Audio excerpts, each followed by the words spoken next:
Senhor, só Tu és o Deus eterno sobre toda a terra, Senhor. Nós Te adoramos nesse lugar. Nós Te bendizemos porque nós nunca somos merecedores de nada, Senhor. Nós nunca merecemos nada do Senhor, mas o Senhor sempre nos presenteia, Deus, com Sua bondade e com Sua misericórdia. Muito obrigado porque até aqui o Senhor nos sustentou. Até hoje, o Senhor é a nossa força, o nosso refúgio, nossa fortaleza, nosso socorro bem presente na hora da angústia. Obrigado, Pai, porque sem o Senhor nós nada podemos fazer. Nós Te agradecemos por essa noite, por esse ambiente, por essa casa. Eu peço que cada filho Teu nesse ambiente, Pai, possa aquietar seu coração, aquietar as suas ansiedades, preocupações, porque eu sei que nessa noite o Senhor preparou algo para nós. Eu sei que o Senhor preparou talvez um tempo de ciclos novos, tempo de posicionamentos novos. Eu sei que o Senhor é um Deus que ama os seus filhos, não tem prazer naqueles que se perdem, mas o seu coração deseja que todos se salvem. Por isso, obrigado, Pai, porque estamos aqui nessa noite, porque ainda há esperança para nós. Enquanto há fôlego de vida, enquanto há respirar, enquanto há movimentação, há esperança para nós. Como o Senhor diz na sua palavra em Jeremias: bem sei eu que pensamentos tenho sobre vós. Pensamentos de fazer vocês prosperarem e de não lhe causar dano algum. Por isso eu sei, Deus, que o Senhor preparou para nós uma noite especial, para quem sabe, como um pai que nos exorta, nos mexe, mas nos corrige, para que nós possamos andar segundo a Tua vontade, Senhor. Nós oramos nesse ambiente, Espírito Santo, para que todo esse lugar seja completamente tomado pela Sua presença, que nossos ouvidos possam estar atentos para ouvir aquilo que é espiritual. Nós oramos para que nessa noite, antes mesmo de começar a ministrar a palavra, que os corações sejam preparados como uma terra boa, para que nessa noite nós possamos ver pessoas sendo libertas, livres, que andem, Pai amado, em novidade de vida, uma nova vida, porque eu sei que o Senhor tem vida para nós, vida em abundância. Nós cremos nessa palavra. Seguir ao Senhor para nós não é um peso, porque há vida em abundância quando nós cremos em Ti. Mesmo em meio ao deserto e às aflições do mundo, nós temos esperança. E a esperança, a palavra diz, ela não nos decepciona, porque a esperança produz perseverança. Por isso, Pai, nós Te exaltamos mais uma vez. Nós entregamos nosso coração a Ti, Pai, em nome de Jesus Cristo. Amém e amém. Glória a Deus. Semana eu tive num encontro de pastores ali em Piraberaba, né? E aí uma palavra que o pastor deu lá, que ficou no meu coração, que diz assim: longe é um lugar que você não quer ir, e difícil é uma coisa que você não quer fazer. E aí, às vezes a gente fala assim: é muito difícil seguir Jesus, ou sair de casa para ir num culto, pode ser difícil, pode ser longe, né? E ele falou assim: longe é um lugar que você não quer ir, difícil é uma coisa que você não quer fazer.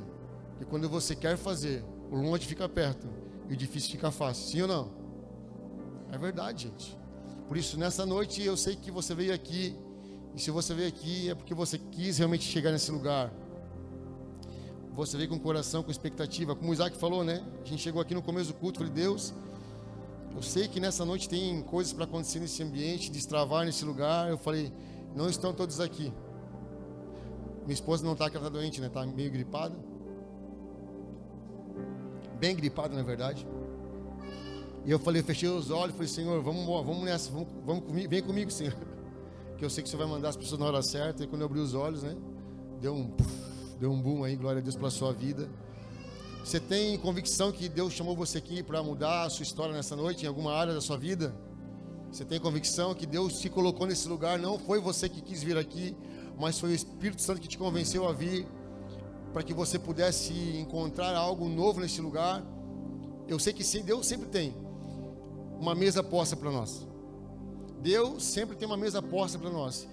Mesmo que muitas vezes a mesa seja uma mesa de conserto, mas Deus tem uma mesa posta, porque Deus gosta de consertar e arrumar as coisas.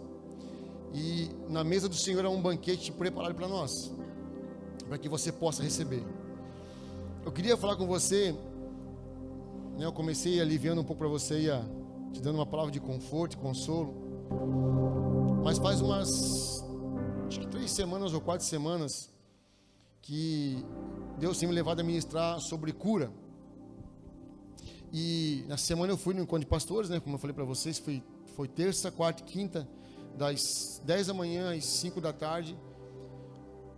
Foi ministração direto das 5 às 10, das 10 da manhã às 5 da tarde. A gente foi ministrado sem parar, todos os dias. Era um tempo de jejum e oração, e nós estávamos ali com palavra de oração constantemente. E nesses dias, esses 3 dias, até eu chamei o Isaac para pregar. Hoje, falei, Isaac, segura mais um fim de semana aí, em nome de Jesus, porque eu preciso acabar esse negócio que Deus quer falar. E lá nesse lugar, Deus nos levou muito para esse lugar da cura, de restauração. E eu quero falar um pouquinho com vocês sobre a cidade, né? Sobre a cura da cidade, a qual você faz parte. Porque não tem a ver só com a cidade, tem a ver com a sua vida também. E o tema dessa noite é: a iniquidade é a contaminação da terra. Daniel 9, capítulo 9, versículo 13 a 19, alguém pode colocar lá. Se quiser acender a luz aqui para ficar mais claro, pode acender, eu acho, tá? Para não ficar tão sonolento o ambiente, né? Quer acender aí? A primeira lâmpada aí, acende aí. Isso. Quem não fica tão, né, sonolento para vocês aí. Daniel capítulo 9, versículo 13 a 19. Vamos ler lá. É um texto um pouco longo, mas vale a pena a gente ler. Se você tiver com a Bíblia aberta, acompanhe. Se não, acompanhe lá no telão de LED, né, de 100 mil reais ali, ó. Vamos lá. Daniel capítulo 9, versículo 3 diz assim, ó: Por isso voltei-me para o Senhor Deus a fim de buscá-lo com orações e súplicas, com jejum, em pano de saco e coberto de cinzas. Orei ao Senhor, o meu Deus, e confessei: Ó Senhor Deus, grande e temível, que mantens a tua aliança de amor com todos aqueles que te amam e obedecem aos seus mandamentos. Nós temos cometido pecado e somos culpados. Fomos ímpios e rebeldes e nos afastamos dos teus mandamentos e das tuas ordenanças. Não demos ouvido aos teus servos, aos profetas que falaram em teu nome aos nossos reis, aos nossos líderes, aos nossos antepassados e a todo o teu povo. Senhor, tu és justo e hoje estamos envergonhados. Sim, nós, o povo de Judá, de Jerusalém e de todo Israel, tanto os que estão perto como os que estão distantes, em todas as terras pelas quais nos espalhastes, por causa da nossa infidelidade para contigo. Ó Senhor, nós e os nossos reis, e nossos líderes, e nossos antepassados estamos envergonhados, por termos pecado contra ti. O Senhor, nosso Deus, é misericordioso e perdoador, apesar de termos sido rebeldes. Não te demos ouvido, Senhor, nosso Deus, nem obedecemos às leis que nos destes por meio dos teus servos, os profetas. Todo Israel transgrediu a tua lei e se desviou, recusando-se a te ouvir. Por isso as maldições e as pragas escritas na lei de Moisés, servo de Deus, são derramadas sobre nós, porque pecamos contra ti. Cumpriste a palavra proferida contra nós e contra os nossos governantes, trazendo-nos grande desgraça. Jamais se fez algo debaixo de todo o céu, como o que foi feito a Jerusalém. Conforme está escrito na lei de Moisés, toda essa desgraça nos atingiu. E ainda assim não temos buscado o favor do Senhor, o nosso Deus, afastando-nos das nossas maldades e dando atenção à tua verdade. O Senhor não hesitou em trazer desgraça sobre nós, pois o Senhor, o nosso Deus, é justo em tudo o que faz. Ainda assim não lhe temos dado atenção. Ó Senhor, nosso Deus, que tiraste teu povo do Egito com mão poderosa e que fizestes para ti um nome que permanece até hoje, nós temos pecado e somos culpados. Agora, Senhor, conforme todos os teus feitos justos, afasta a tua ira e a tua indignação de Jerusalém, a tua cidade, o teu santo monte. Os nossos pecados e as iniquidades dos nossos antepassados fizeram de Jerusalém e do teu povo objeto de zombaria para todos os que rodeiam. Ouve, nosso Deus, as orações e as súplicas do teu servo, Por amor de ti, Senhor, faz resplandecer o teu rosto sobre o teu santuário devastado. Inclina os ouvidos, ó meu Deus, e ouve, abre os olhos e vê a desolação da cidade que leva teu nome. Não te fazemos pedidos por sermos justos, mas por causa da tua grande misericórdia. Que texto incrível. Daniel está diante de um cenário em que é interessante, porque Daniel ele começa dizendo que ele está orando ao Senhor e buscando ao Senhor. Enquanto Daniel está ali orando ao Senhor e meditando no Senhor, pensando em Jerusalém, ele lembra de algo. Daniel começa a se lembrar que tudo o que tem acontecido em Jerusalém, a desolação, o cativeiro, todo o processo de que o povo do Senhor está sendo escravizado, é porque Jeremias profetizou sobre isso. Jeremias disse que se as alianças fossem quebradas, se as pessoas se desviassem, Israel sofreria as dores.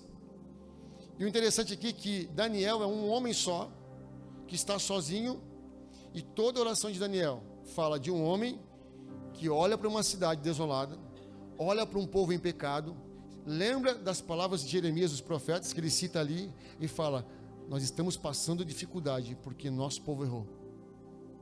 E aí Daniel se coloca no lugar de alguém que é um intercessor da nação. Um homem se levanta. Quando ele olha para uma nação, ele olha para aquele contexto, ele vê que o contexto está perdido, ele fala: preciso me levantar e orar.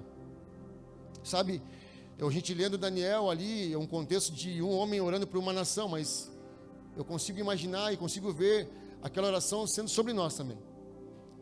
Ele constantemente fala: nós não ouvimos as tuas palavras, nós não ouvimos os profetas, nós não ouvimos as lideranças, nós não demos ouvidos às coisas que estavam acontecendo, e por isso nós estamos perecendo. E perecendo não porque o diabo nos assolou, mas porque o Senhor derramou a sua ira sobre aqueles que não obedeciam. Então ele fala algumas coisas que o Senhor derramou a ira porque o povo não obedeceu, mas ao mesmo tempo ele fala: Deus é um Deus misericordioso, que tem prazer em consertar o povo. E quando você lê a Bíblia, em todo o Antigo Testamento, você vai perceber que em todo momento Israel ele tem altos e baixos. Uma hora ele está servindo a Deus, ele está fiel, outra hora ele está caído, porque se prostituiu com outros deuses. E toda a história é assim até chegar em Jesus. Quando de fato Jesus vem, morre na cruz, lava o pecado das nações, e agora, a partir de hoje, nós temos um livre acesso a partir do sangue de Jesus que nos cobre e nos lava de todo o pecado. É interessante porque nós somos chamados para um propósito. 1 Pedro 2,9, se puder abrir lá, filha, por favor. Vai falar de algo muito interessante, porque aqui o Senhor está falando com Israel. É Daniel orando por uma nação. É Daniel que está orando para que a nação que ele escolheu seja reconciliada novamente, para que ela possa dar glória ao nome de Deus. Eu quero só ler com você um pouquinho mais lá, filha. Deuteronômio capítulo 26, 18 e 19, desculpa. Deuteronômio 26, 18 e 19. Diz assim, ó: hoje o Senhor declarou, isso aqui é a palavra de Deus para Israel. Hoje o Senhor declarou que vocês são o povo dele e seu tesouro pessoal, conforme ele prometeu, e que vocês terão que obedecer a todos os seus mandamentos. Pode ir. Ele declarou que dará a vocês uma posição de glória, fama e honra, muito acima de todas as nações que ele fez, e que vocês serão um povo santo para o Senhor, o seu Deus, conforme ele prometeu. Isso aqui é bem antes de Daniel, é o Senhor dizendo assim: a nação de Israel, ela foi separada para glorificar o nome dele. E como eu falei, eu dei um salto gigante aqui para o Novo Testamento. O Senhor está prefigurando uma nação que será de fato uma glória eterna. Ela será, ainda no fim dos tempos, ela será exaltada novamente, mas é uma prefiguração de que agora não só Israel, mas o povo que ele separou, eu e você, povo gentil que foi agora inserido na videira verdadeira, nos tornamos agora filhos adotivos do Senhor, e por causa da morte de Jesus, nós passamos a ser filhos de Deus. Então é uma prefiguração de um homem orando por uma nação que está em queda, nação que o Senhor separou para que ela pudesse glorificar o nome dele. E ele falou: porque vocês não obedeceram às nações, essa nação que o Senhor separou se tornou objeto de zombaria para os outros povos. Prefigurando aqui 1 Pedro 2,9 diz, vamos lá. Após Jesus: vocês, porém, são geração eleita, reino de sacerdotes, nação santa, povo que pertence a Deus, para anunciar as grandezas daquele que o chamou das trevas para a sua maravilhosa luz. Continua lá, filha. Antes vocês não eram povo, mas agora são povo de Deus. Não haviam recebido misericórdia, mas agora o receberam. Aqui já é Pedro falando sobre uma nação santa, mas formada por pessoas. Quem são as pessoas? Eu e você. Que fomos criados como Israel para glorificar o nome dele. Mas que se no processo a gente não conseguir, ou se perder, ou criar outros deuses, ou não ouvirmos a voz dos profetas, da sua palavra, nós podemos nos tornarmos objetos de zombaria. Sim, uma prefiguração. Mas quero continuar aqui com a questão da cidade. Nosso chamado como pessoa, eu e você, não é um chamado só para a gente ganhar vidas para Jesus. Sabe, é muito fácil para mim como pastor ir lá batizar pessoas, contabilizar membros novos na igreja e acreditar que está bom isso. Mas Deus nos chamou com um propósito, uma missão específica. Qual é a missão que eu e você temos? Não só sermos convertidos, não só nos batizamos e frequentamos a igreja. Não, a nossa função é glorificar a Deus.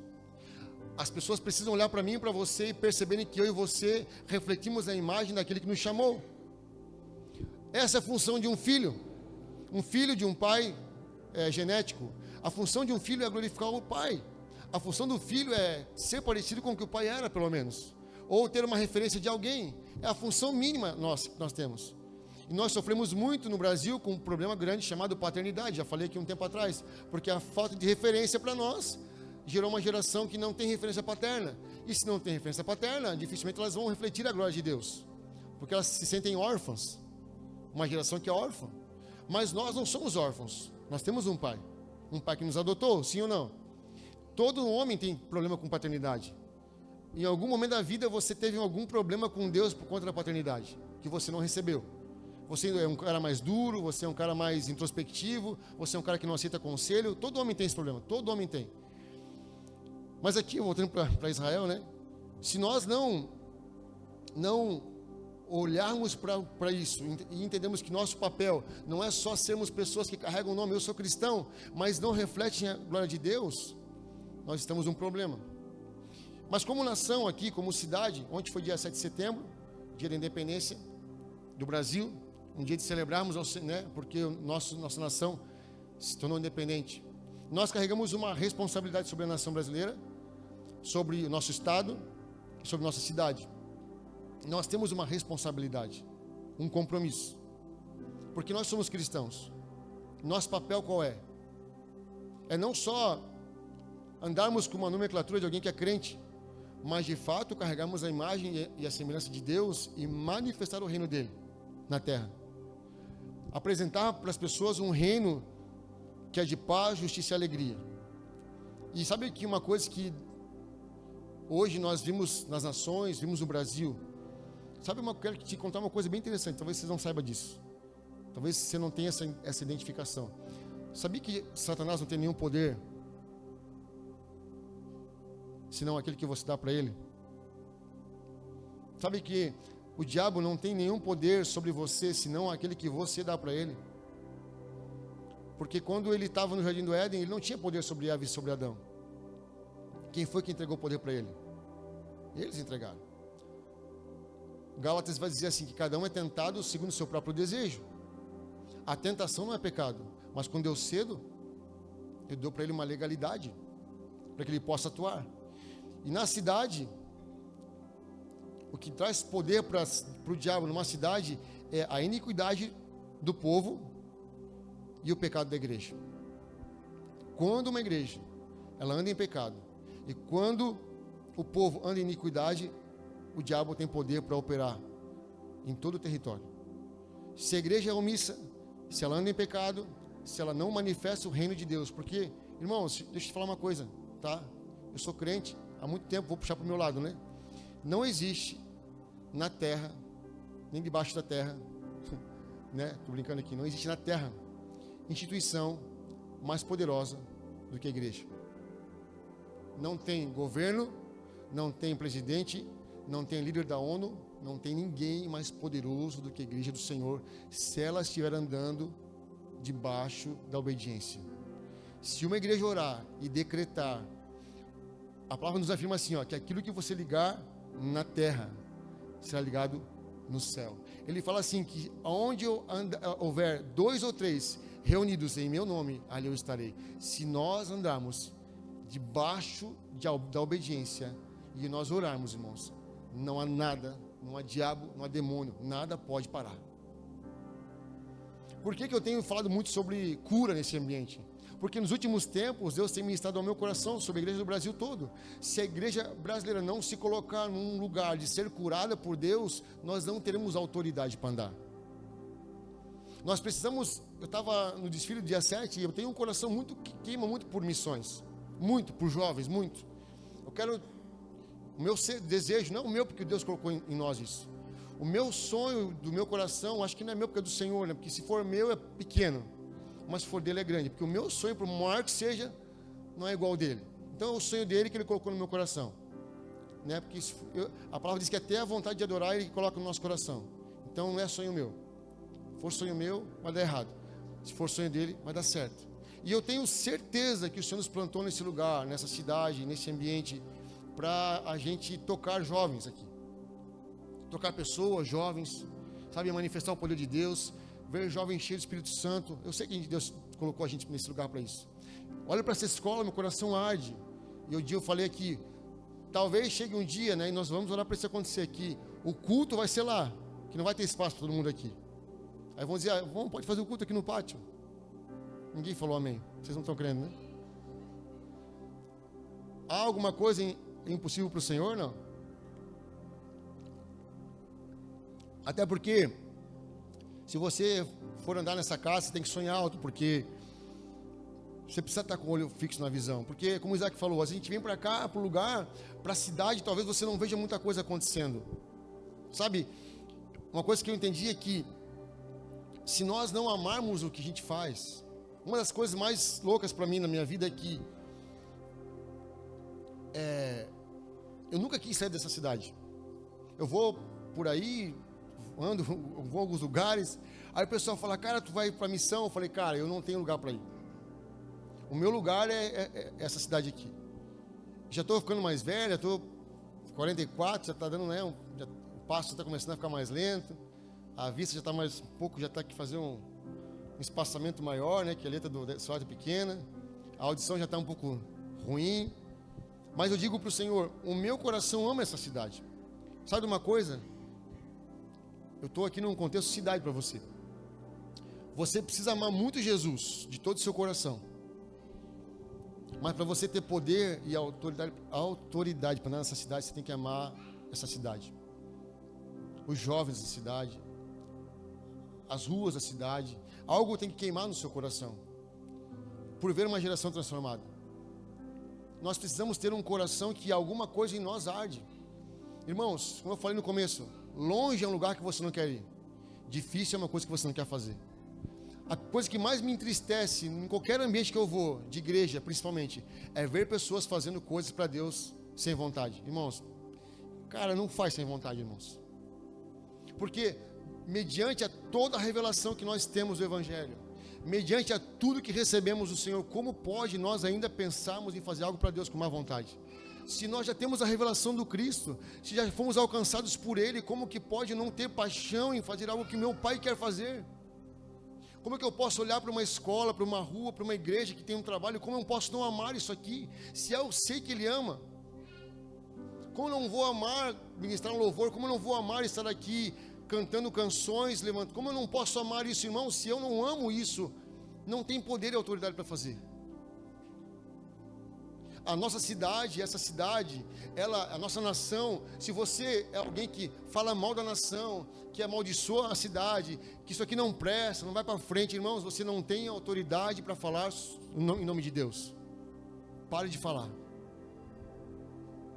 Porque a primeira condição para você ministrar algo para o Senhor é amar o que Deus ama. Se você não ama o que Deus ama, como você vai orar por uma bandeira dessa aqui e dizer, nossa cidade vai ser tocada? Você não ama a cidade. Você fala mal, a nação não presta, se eu pudesse ir embora para Portugal. Vai, infeliz. Vai comprar em euro lá para tu ver como é bom. Vai trabalhar 12 horas por dia, 18 por dia para ganhar alguma coisa digna. Porque é assim que acontece. Aí nosso povo não tem força para trabalhar aqui. Porque aqui não dá para trabalhar. Mas tira o couro nos Estados Unidos. Mas não trabalha pela sua própria terra.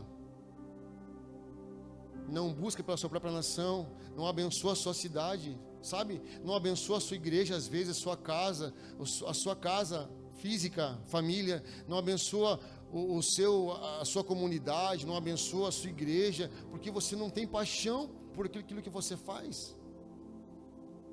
Irmãos, e o que dá poder para o diabo é a iniquidade do povo e o pecado da igreja. Se nós, como igreja, não amarmos a cidade, se a gente não se manifestar como alguém que quer levar o evangelho para as pessoas lá fora, sabe, que quer mostrar que existe uma salvação para o mundo perdido, porque nós cremos que o mundo está piorando, sim ou não? A gente vê o cenário. Mas se a gente for se movimentar só pelo que a gente vê, a gente nem viria no culto. Sim ou não? A gente chegava em casa, pegava uma corda e se enforcava. Porque não tem mais jeito mesmo. Está uma desgraça, está tudo muito caro. Agora, o que nos mantém de pé? É Jesus. Porque Ele é o fundamento, Ele é a pedra angular. Ele é o firme fundamento ao qual nós pisamos. E nós pisamos em algo sólido que nos dá profundidade, nos dá certeza de pisar em coisas que nós não vemos. Através da oração, do jejum, nós trazemos à existência aquilo que não existe, a palavra diz. Nós trazemos à existência o que não existe. Tudo que você não consegue enxergar com seus olhos físicos, você precisa enxergar com olhos espirituais. Porque o Senhor tem algo maior para nós. Para essa cidade, para essa igreja, para a sua casa, para a sua vida, cara. Deus preparou você. Deus olhou para Israel e falou assim: a nação de Israel foi uma nação que se perdeu em vários momentos. Eu estava falando sobre Jezabel, quando ela casa com Acabe. Irmãos, Jezabel, ela acabou com o reino. Ela trouxe profetas de Baal para dentro de Jerusalém, para levantar altares e profetas dentro da cidade de Jerusalém. Irmãos, aquela mulher era um inferno. Hoje, quando você ouve falar sobre o espírito de Jezabel na igreja, de uma mulher dominadora, não é só mulher, né, homem também, mas fala de um ambiente dominador, onde existe muita, esqueci a palavra agora, muita resistência, sabe? Quando você vai numa igreja que há muita resistência para que as coisas andem, sabe? Quando você ora a Deus, você tem um projeto e a igreja não vai, é resistência, ou a gente fala, vamos fazer tal coisa, aquilo fica resistindo, isso chama-se espírito de Jezabel. A igreja não anda, porque existem pessoas no ambiente que elas não deixam o evangelho andar, elas ficam segurando com idolatria, com ódio, com raiva, elas não querem que o evangelho cresça, então elas ficam resistindo, sabe? Tudo é um problema, tudo é uma situação difícil, o pastor faz algo, está ruim, tudo é resistência. Espírito de Jezabel não avança, o reino não consegue avançar. O pastor lá, o Jetro, falou assim, não foi o pastor Jetro, pastor, um japonês falou assim que ele... um profeta que estava lá com a gente, falou assim, olha, um dia um pastor me chamou e pediu para mim orar por ele, e ele falou assim, pela igreja dele, eu falei, eu vou orar pela tua igreja. Aí qual que é o motivo? Cara, tem umas pendengas lá, eu preciso que o senhor resolva a igreja lá. Aí ele falou assim, tá, eu vou orar aqui no mundo espiritual, para Deus passar naquela igreja a vassoura de fogo. Aí ele começou a rir, né? Vassoura de fogo. E ele orou, meu Senhor, passa a vassoura de fogo naquela igreja. Aí ele foi embora, o japonês. Passou um tempo, o pastor falou assim, rapaz, o pastor já orou por nós, que tem gente indo embora da igreja. Agora até fiquei triste com a oração que ele fez, porque o pastor está indo embora da igreja. Mas por quê? Espírito de Jezabel não deixa a igreja avançar, não deixa o reino ir, sabe? Não tem visão, tudo é um problema, tudo é difícil, sabe? Irmãos, a vida no reino de Deus, na cidade, o mundo espiritual para nós é sempre, enquanto os outros olham aqui, nós estamos olhando aqui. Sabe, enquanto os outros não veem nada acontecendo, nós temos que estar nos montes. O lugar de profeta, de crente, é no monte, é de cima. É tendo visão que os outros não têm. Sabe, às vezes a tua família, a tua cidade, você tem que olhar com os olhos de Jesus para a cidade. Eu sei que a cidade, a nação está passando, cara, um tempo terrível, eu sei disso. Mas eu digo, eu sei que algo vai acontecer.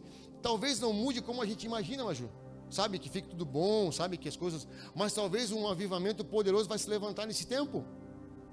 Talvez não haja, as estruturas não mudem, mas o povo seja mudado. Talvez as igrejas sejam tomadas por pessoas, talvez você não veja algo físico no ambiente político, mas você vai ver no ambiente das escolas, dos bairros, as pessoas sendo mudadas. Talvez seja isso que aconteça. Talvez a gente comece a ver esse lugar ser tomado por pessoas que vão chegar aqui chorando, cair aos pés de Jesus e clamando e querendo ser salvo, ser batizado. Talvez aconteça isso. Talvez não vai acontecer no mundo físico. Eu acho de verdade, deixa eu abrir aqui um parênteses, eu acho que de verdade as coisas não vão mudar no mundo físico, tá? Ambientes.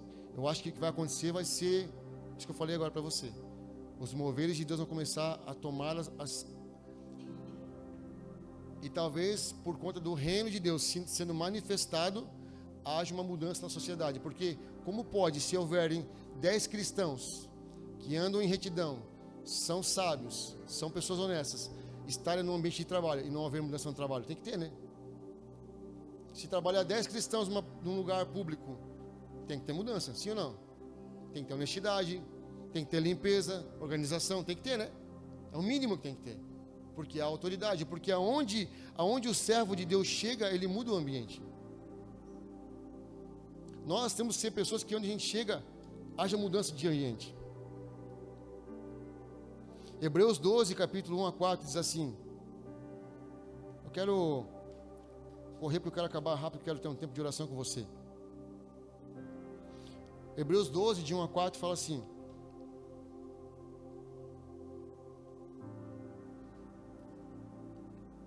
Vamos lá, Hebreus 12, de 1 a 4. Eu vou ler aqui, tá? Se não estiver lá. Diz assim, ó. Portanto, nós, uma vez que estamos rodeados por tão grande nuvem de testemunhas, livremo-nos de tudo que nos atrapalha e do pecado que nos envolve, e corramos com perseverança a corrida que nos é proposta, tendo os olhos fitos em Jesus, autor e consumador da nossa fé. Ele, pela alegria que lhe fora proposta, suportou a cruz, desprezando a vergonha, e assentou-se à direita do trono de Deus. Pensem bem naquele que suportou tal oposição dos pecadores contra si mesmo, para que vocês não se cansem nem desanimem. Na luta contra o pecado, vocês ainda não resistiram até o ponto de derramar o próprio sangue. Ele fala que nós precisamos nos livrar de tudo que nos atrapalha. Tudo que nos atrapalha. E ele fala assim, olha, se serve para você de consolo, se você vê que está difícil, pastor, está difícil, se serve para você de consolo, entenda que para Cristo também foi difícil. Ele falou assim, ó, ele suportou a cruz. Para quem não sabe, a crucificação era a pior morte que existia em Roma, pior morte que existia, era a morte mais humilhante que um homem poderia ter, era a cruz. E vocês também precisam saber que quando Cristo morreu, ele morreu nu numa cruz. Ele foi exposto, completamente nu, levantado numa cruz. O Filho de Deus, crucificado na pior morte que existia, nu, para que eu e você pudéssemos estar aqui hoje. Para que eu e você pudéssemos ter acesso a isso. E ele fala... Lembrem-se que ele suportou tal oposição dos pecadores contra si mesmo, para que vocês não se cansem nem desanimem. Porque na luta contra o pecado, vocês ainda não resistiram até o ponto de derramar o próprio sangue. E ele fala aqui de alguém, apóstolo Paulo fala assim, ó, Gálatas 6,17. Paulo diz, eu trago no corpo as marcas de Cristo. Paulo está dizendo assim, que Hebreus fala, o sofrimento talvez chegue até o ponto de marcar a nossa pele. Esse sofrimento talvez nos marca. Nós temos que, na luta contra o pessoal, não consigo mais, leia Hebreus, porque o nosso Salvador suportou tal oposição numa cruz, foi crucificado nu, para que eu e você tivéssemos acesso. Ele fala assim, ó, olhem para isso, não se cansem e não parem, mas olhem para mim, para o que eu fiz. Eu suportei a oposição de todo mundo, para que vocês pudessem permanecer. E na luta contra o pecado, vocês ainda não perseveraram até derramar o próprio sangue. E tem dias que vai doer, sabe? Tem dias que você vai sofrer. Eu estava falando no encontro de pastores lá, irmãos, eu comecei a rir porque começaram a conversar lá sobre jejum. Aí um dizia assim, eu jejuei. Não era uma conversa assim arrogante, né? Era uma conversa cristã assim, né? Falando sobre propósito e tal. Aí o que menos jejuou era 7 dias. O outro, 21. Crianças lá no Paraná, se não me engano, uma igreja ali do Paraná, se estou enganado, ou de São Paulo, 14 anos a menina. 12 anos a criança, 12 anos, uma menina jejuando 7 dias. 12 anos, uma menina em jejum 7 dias. 12 anos. 12 anos. Uma menina que entendeu o que Hebreus diz: eu preciso me entregar. Eu preciso, mas ainda que eu sofra, ainda que eu passe, vale a pena. O outro dizendo, eu jejuei 21 dias. Eu jejuei 40 dias. Falei, misericórdia, eu jejuei 3 dias, quase morri. Comendo pão e água, ainda nem consegui terminar. Falei, não, Senhor, esse ano, não. Se não fizer um de 7, não vale. Se eu vou morrer, não sei, o Senhor dá graça. Mas Paulo fala que nós temos que sofrer, e eu estou trazendo aqui um ambiente da sua casa, da sua vida, para que a sua cidade, sabe, pessoas esperam por você. Amigos esperam por você, parentes esperam por você. Sabe, quando eu estou aqui nesse lugar, ministrando, nesses 3 dias que eu passei lá na chácara, lá de sendo ministrado, eu apoiei muita coisa. Eu fui muito ministrado pelo Senhor. E eu sei que Deus me colocou aqui com um propósito. E Deus colocou você com um propósito. Porque o seu propósito não é igual ao meu. Porque existem pessoas que esperam por você. Essa cidade precisa de pessoas que se posicionam. Essa cidade precisa de pessoas como Daniel, que olhando para a cidade, falam, cara, eu preciso orar por esse povo. Existem pessoas em toda a cidade, estou indo para o final já, de verdade. Em toda a cidade, em toda a hierarquia política, você deve saber disso, em todo lugar que se levanta um ambiente de autoridade e poder, em todos os níveis, seja ele governos mundiais, federais, estaduais e municipais, todo lugar que um governo se estabelece, eles levantam altares de domínio. E você pode olhar para o ambiente que você carrega, você pode olhar para uma cidade, e todo lugar, dependendo de que altar for levantado, você vai começar a perceber que tipo de coisa acontece naquela cidade. Ou é muitos homicídios, ou é muita prostituição, ou é muitos alcoólatras, ou é várias coisas acontecem. A cidade portuária é uma cidade muito afetada por prostituição. Muito afetada por isso. Porque existem altares que são levantados para isso. Então, uma cidade de muita iniquidade. Porque homens casados vêm de outras cidades, outras nações, vêm para cá, têm relações com prostitutas, voltam para suas casas, engravidam mulheres aqui, vão embora, e a nossa vida vira essa promiscuidade. Um tempo atrás, eu trabalhava no Porto, né, fiquei lá 22 anos, e eu fiquei lá um tempo e dizia, cara, não é possível. Eu comecei a falar com a minha esposa em casa, falei, essa cidade teve uma coisa que, há 15 anos atrás, eu orei ao Senhor com um pastor amigo meu, e nós vimos aqui na cidade um espírito muito forte de mulheres que dominavam, muito forte. Cara, como tinha problema na igreja com mulher que dominava, sabe? Mulher que não honrava marido, mulher que não honrava a questão sacerdotal, muita mulher que mandava em casa e dava aquela confusão. E aí um dia eu estava orando ao Senhor, ele falou assim, mas também existe o contrário, homens também que não se posicionam. Homens que também andam na iniquidade. Muitos homens dessa cidade, eles abrem mão do papel sacerdotal na sua casa para que ele possa ser livre no mundo. Então o que ele faz? Deixa ela mandar aqui. Lá fora eu faço o que eu quero. Prostituição. E eu posso dizer que eu fiquei na área portuária 22 anos, irmãos. Eu sei que estou falando para vocês. E eu comecei a ler. E a partir dessa leitura eu comecei a entender qual é o contexto. Porque são demônios que atuam na cidade, nesse lugar. Demônios que atuam nas madrugadas. Irmãos, são altares levantados. Não brinquem com isso. Todo altar, todo lugar de poder, toda instituição de poder levanta altar a alguma divindade. Porque poder fala de domínio. E se você não levantar para o Senhor, irmãos, o altar não fica vazio. Se não for para Deus, alguém vai tomar o lugar. E vai ser o diabo com seus demônios. E vai ser dinheiro, mamon, ou vai ser Jezabel com domínio, com opressão sobre o povo, escravidão do povo. Quantas nações você conhece que oprimem o povo? Que são ricas, mas oprimem o povo? Nações como você vê na Índia, por exemplo, o maior lugar onde tem mais anomalias no mundo todo. O país que tem mais anomalias genéticas. Se você pesquisar lá anomalias na Índia, você vai ver coisas que você nunca imaginou na sua vida. Crianças com muitas deformidades. Por quê? Porque a Índia é o país que mais cultua deuses diversos. Eu vou chutar aqui o número até baixo, acho que é mais de 2.000 deuses, se não me engano. Tem templos para ratos, templos para vaca, tem templo para tudo que você imaginar tem um templo. Os ratos são sagrados na Índia. A vaca na Índia é sagrada. Então todo o ambiente de poder tem um altar. E eu já li nessa cidade qual é, eu não vou falar porque eu estou gravando.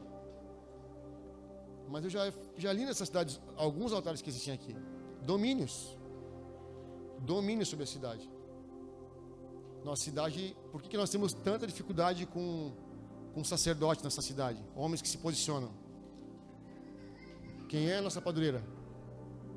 Uma mulher. Que as pessoas adoram. Começa por aí já. Dificuldade em mulheres que se submetem a uma visão e homens que se posicionam em Deus. E isso chega na igreja. Como que a gente vai conseguir levantar uma igreja forte se os homens não oram, os homens não se posicionam, as mulheres mandam em casa e não, é desequilibrado, irmãos. E são altares que são levantados, nós temos que levantar e orar por isso. Daniel olhou para isso aqui e falou: eu preciso derrubar esse altar. A nação de Israel precisa ser consertada e esse homem se levanta para isso. Sabe, essa cidade tem coisas que ela precisa romper ainda, não rompeu totalmente. Muitas coisas aqui, muito sangue inocente derramado na cidade, sabe? Sangue inocente, a Bíblia fala que o sangue inocente ele clama por justiça.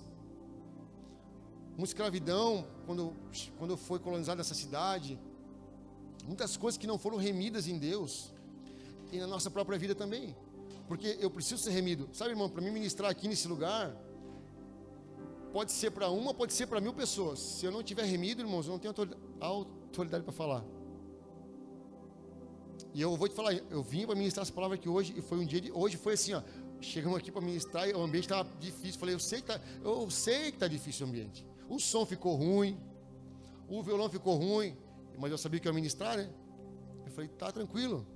Porque sempre que a gente vai falar sobre libertação para as pessoas, existe cegueira visual e perda de audição, para que a gente não seja liberto, para que você permaneça num ambiente de cegueira espiritual, você viva como eles querem, como o mundo quer, e o mundo espiritual é real. E remir é você trazer à existência o que está oculto sobre a cidade. Eu quero que você pense na cidade, porque a gente vai orar aqui pela cidade, sabe, coisas que estão ocultas, talvez pessoas da nossa família, que um dia te deram coisas que você hoje usufrui de coisas da sua família, que você não sabe como aquilo chegou na sua mão. Sabe se foi preço, se foi roubado, se foi de alguém que a pessoa matou, se foi dinheiro desonesto, aí você não consegue prosperar na sua vida em nada, porque não foi remido aquilo. Você está usando uma coisa que é coisa de iniquidade. Eu falei aqui, a iniquidade ela é a contaminação da terra. Quanto mais iniquidade a gente carrega sobre nós, mais a gente se contamina com as coisas. E você vê pessoas que não avançam, não prosperam, não crescem, não rompem na sua vida ministerial, não crescem na sua vida particular. Por quê? Porque existem iniquidades derramadas sobre a vida da gente.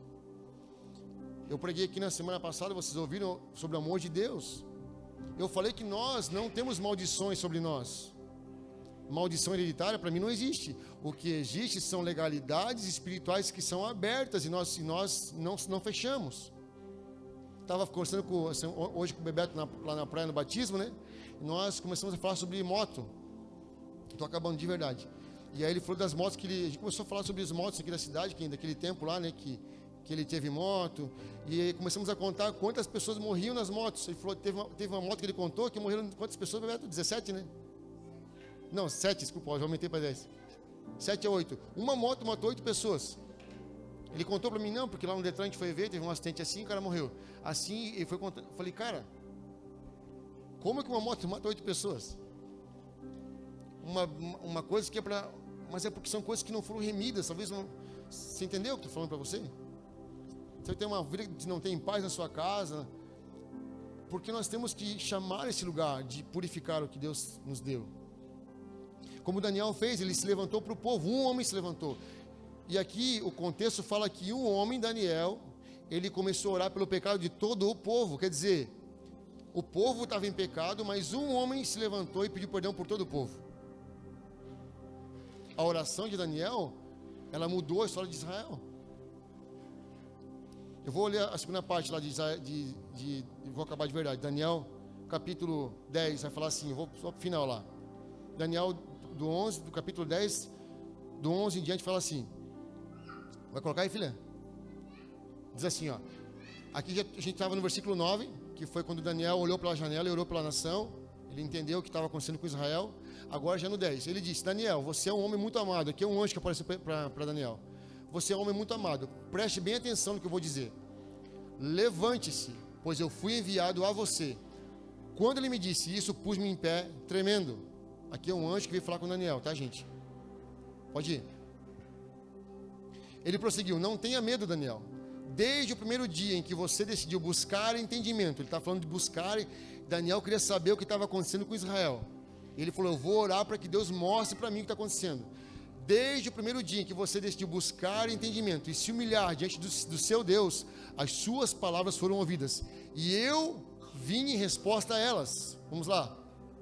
Mas o príncipe do reino da Pérsia, aqui fala esse príncipe do reino da Pérsia, olha o que eu falei. Era um demônio que atuava na Pérsia. Eu falei de um estado, de uma região. Então esse demônio tinha poder sobre aquele lugar. Mas o príncipe do reino da Pérsia resistiu a mim durante... Aqui é o príncipe do reino da Pérsia resistindo a outro anjo no mundo espiritual. Você entendeu? Mas o príncipe do reino da Pérsia resistiu a mim durante 21 dias. Então Miguel, que é o anjo de Israel, então Miguel, um dos príncipes supremos, veio à minha ajuda, ajudar o anjo. Porque o reino da Pérsia não conseguia. Pois eu fui impedido de continuar ali com os reis da Pérsia. Vamos lá. Agora vim explicar a você o que acontecerá ao seu povo nos dias que virão, pois a visão se refere a uma época futura. Quando ele me disse isso, prostrei-me com o rosto em terra, sem conseguir falar. Tá bom aí. Então, está falando de um mundo espiritual que se movimenta. Quando Daniel começou a orar, pedindo para que Deus viesse com um socorro sobre Jerusalém, o que aconteceu? O anjo ouviu a oração dele e já veio ao seu encontro, mas durante 21 dias. Tem uma explicação aqui sobre a Páscoa judaica, tá? Demorou todo esse tempo porque eram 3 períodos de 7 dias e Daniel acaba o jejum no dia da Páscoa, no dia que termina a Páscoa judaica, foi o dia que acabou que o anjo veio responder. Então, na verdade, o anjo não podia permitir que chegasse a resposta antes que houvesse uma autoridade de Israel, de Daniel. Mas enfim, isso é um outro comentário, não quero dizer que isso está certo, porque são coisas que a gente lê quando vai estudar. Mas quando ele começa a orar e pedir para que a nação fosse liberta, automaticamente o anjo já quis vir responder. Demorou 21 dias. No 21º dia, o anjo chegou com a resposta que Daniel queria. E eu quero só acabar com essa frase. 2 frases para você. O tamanho da vitória é o tamanho do inimigo que você está disposto a enfrentar. Sabe uma coisa? Alguns momentos da nossa vida, eu falo por mim, em alguns momentos Deus me deu sonhos grandes. Talvez grande, no meu ponto de vista, seja de uma coisa, né, gente? Para Deus seja outra. Mas eu sempre falo isso para um amigo meu lá, a gente conversa, eu digo assim, sabe, cara, eu falava uma semana com um amigo meu lá, se eu quisesse parar tudo para viver para a minha vida, eu pararia. Talvez eu fosse até salvo, mas talvez eu não experimentasse o que Deus tem para mim, para a minha vida. Talvez se eu abrisse mão das lutas que passo aqui, e não passo sozinho, eu passo com muita gente aqui dentro, se eu abrisse mão das lutas que eu passo aqui dentro, se nós abríssemos mão disso aqui, talvez a gente abrisse mão, tudo bem, a gente não iria ver as coisas acontecendo, e a gente ia ver uma vida medíocre, simples, não, tá bom para mim. Mas se eu e você decidimos andar em lugares em que nós queremos ver coisas grandes acontecendo e poderosas, o tamanho da tua vitória é o tamanho do inimigo que você está disposto a enfrentar. Se você quer romper na sua cidade, se você quer que essa cidade rompa, que a sua escola rompa, que a sua família rompa, que essa casa rompa, se você quer romper de uma forma extraordinária, irmãos, você precisa estar disposto a lutar. Só que você vai ser sempre impedido a não querer. E aí tem uma frase, a última frase, que diz assim, ó, se você não mudar o ambiente, se você não mudar o ambiente, não muda a mentalidade. Se eu não mudar, se eu não entender o meu papel aqui, se eu não entender que o meu papel é mudar uma cidade, um ambiente, se eu não mudar o ambiente não vai mudar a mentalidade. O Bebeto é antigo aqui, sabe disso, meu tio Marcinho também é antigo aqui. Nós sempre ouvimos que nossa cidade não ia dar em nada, que não vai prestar. E eu, desde que eu comecei a ouvir, eu disse, não aceito isso. Eu não aceito isso na minha cidade. Nós vamos romper um dia, a gente vai crescer nessa cidade. E eu não falo de comércio, não falo sobre isso, falo de igreja, jovens, nós vamos romper. Nós vamos, irmãos, eu estou falando de níveis grandes, a oposição vai ser grande também. Não vai ser fácil. Abre uma porta, em um mês tem 1000 jovens aqui dentro. Se fosse assim, como diz o amigo meu, pastor Patrick, se fosse fácil, todo mundo fazia. Se fosse fácil, tinha 1000 igrejas abertas aí, com 1000 pessoas dentro. A seara é grande, poucos são os trabalhadores. Essa cidade tem mais de 40.000 pessoas para serem alcançadas ainda. Isso, IBGE, mas deve ter mais. Pastor, a nossa igreja é pequena. Sim, irmãos, é sua responsabilidade também colocar alguém nessa cadeira aí. Não é só minha. Pastor, mas tem pouca gente, sim, e o ambiente é pequeno. Mas é sua e minha responsabilidade. Que nós não estamos aqui, vocês não trabalham para mim e nem eu para vocês. Eu trabalho para o rei. Eu presto conta para ele. E você também presta conta para ele. Se você e eu formos libertos, se a nossa igreja for liberta, se nós não carregarmos iniquidade aqui, pecado, nós vamos romper. E eu quero te convidar, a gente vai orar aqui nesse fim de culto.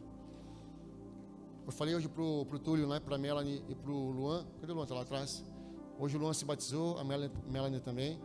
E eu falei assim, é só o começo da jornada. Sabe? Deus ele já sabia de tudo. Sabe, Mica? Já sabia de tudo, já tá. Ele podia fazer tudo sozinho, cara. Ele sabe que eu não dou conta, que o Du não dá conta, que ninguém dá conta. Mas ele escolheu a gente, velho. Tu não é maior que eu, nem eu sou melhor que tu. Mas Deus escolheu a gente. O Du, a Maju, minha mãe, escolheu nós. Para quê? Porque falou assim, ó, vocês não conseguem sozinho. Para quem fez aqui o Perspectiva, sabe o que eu vou falar agora. Deus é que nem um pai que quer lavar o carro. O pai lavando um carro, ele, sozinho, é mais rápido? Não é mais rápido um pai que lava? Mas o pai pega o filho de 6 anos de idade e diz assim, vamos lavar o carro com o pai? É mais demorado? Sim ou não? É, porque o filho não sabe lavar o carro. Mas o pai falou assim, ó, mas eu vou ensinar ele a lavar comigo. Porque eu quero que ele aprenda a lavar o carro. Assim é o reino de Deus. O pai podia fazer tudo sozinho, mas escolheu nós, umas tranqueiras, para quê? Nós, gente, para quê? Escolheu nós. Né, Jota? Escolheu nós para quê? Porque ele podia fazer sozinho, mas falou assim, eu vou levar ele, vou levantar, por quê? Porque existe prazer no Senhor em mostrar para o reino das trevas que ele não errou. Que o projeto não morreu lá no Éden. O projeto foi vencido também no jardim, no Getsemane. Jesus nos tirou do império das trevas e nos trouxe para o reino da sua maravilhosa luz. E agora o nosso papel é nos despirmos dos pecados, das coisas que nos atrapalham, das coisas ocultas. É tirar tudo que não presta, olhar para Cristo e dizer, ele sofreu uma morte de cruz. O meu Senhor morreu nu numa cruz. foi açoitado e envergonhado, e eu preciso fazer mais para ele. Porque se o meu Senhor morreu, se seu pai morresse assim, você que ia querer honrar o nome dele. Você não iria deixar o seu pai morrer de forma que não valesse a pena. Se seu pai morresse por alguém que matasse de forma injusta, você disse, eu vou vingar meu pai, vingar no bom sentido. Você não deixaria o seu pai sem ser exaltado. Você faria algo maior para que seu pai fosse exaltado. Assim é Jesus. O nosso Cristo morreu numa cruz nu, para que todos os filhos que estão aqui ao redor, nessa escola, nessa cidade, por aí, bêbados, perdidos, para que você falasse para eles assim, vem cara, que eu tenho um lugar para você. Para que você falasse assim, existe esperança para a sua vida, irmão. E você pudesse chegar num dia como esse, como foi hoje à tarde, pegar um cara que você um dia olhou, não era nada, e você assim, cara, vamos se batizar, e você levar o cara para descer as águas, e falar assim, cara, vai ser contado como galardão para mim no céu. Porque houve festa no céu, porque eu consegui trazer alguém correndo. Isso é louco. Eu queria te pedir um ato profético nessa noite, de verdade. A gente vai apagar a luz aqui. Eu queria que você ficasse de joelho. E você começasse a orar. Especificamente. Se você conseguir, né? Se você não conseguir, fica à vontade. Eu queria que você começasse a orar por essa cidade. Sabe? Você começasse a clamar a Deus. Começasse a orar pedindo perdão pela cidade. O que Daniel fez. Você pode orar pela cadeira, sabe? Começar a orar, Senhor, abençoa a nossa cidade. Perdoa os pecados de São Francisco do Sul, Senhor. Comece a pedir perdão pela sua cidade, por aquilo que eles têm feito. Se homens escravizaram pessoas, se homens maltrataram pessoas, se homens roubaram, se homens levaram os bens daqui, se homens abusaram de mulheres nesse lugar, se homens abusaram de crianças nessa cidade, se homens prostituíram essa cidade, comece a levantar um clamor, Senhor, perdoa a nossa cidade. Comece a clamar pela nação brasileira, perdoa o Brasil, Senhor. Vamos, levante o clamor, em nome de Jesus. Peça perdão pela sua família, pelos seus antepassados. Comece a clamar, comece a pedir perdão pelos seus pais, seus avós. Se você não sabe, se alguém fez alguma coisa que você não sabe. Sim, Jesus. Sim, Jesus. Sim, Jesus. Xaracandarabara suri candarabara surabara shikalabaras. Shurarabara suri candarabara suri candarabaras. Rabaraba sukalabara shiri candarabaras.